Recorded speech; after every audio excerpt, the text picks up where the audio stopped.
थोडं करा आप्पा झाड हे. नाही नाही नाही, मी तोडतोय झाड, तुम्ही जाऊ तिकडं.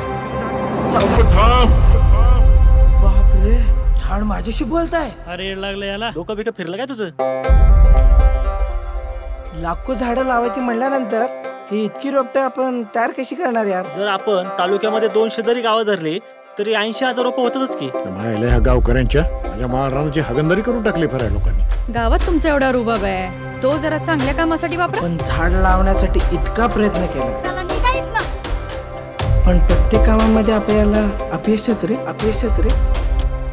आज रात्री 5 ट्रक माल येणार आहे. रात्रीतून सगळ्याची इलेवाट लागली पाहिजे. एक तुकडा लाकडाचा इकडे तिकडे गेला नाही पाहिजे. ते हैवाना जर असंच झाड तोडत राहिले तर दुष्काळ पडल, तर शेतकऱ्यांच्या हाती काय लागणार आहे? सावकार, इथं मी काय तुमचं भाषण ऐकायला आलो नाही. शिव तात्या आणि पागाची टीम झाडांना तोडायला निघाली.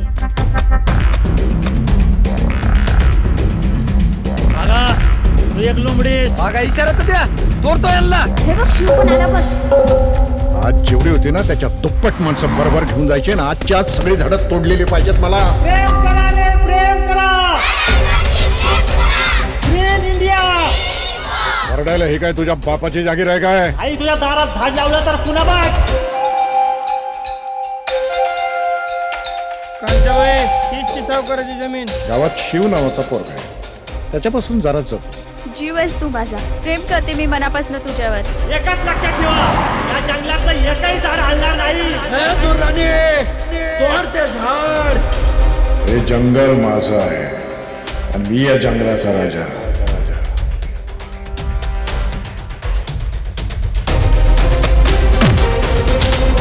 तुमचा हा एक प्रयत्न ही सृष्टी वाचवण्यासाठी नक्कीच मदत करेल. जसं तुम्ही जगताय तसं त्या झाडाला जगवलं तर तुम्ही जसं मोठं होताय तसं तसं ते झाड पण मोठं होईल.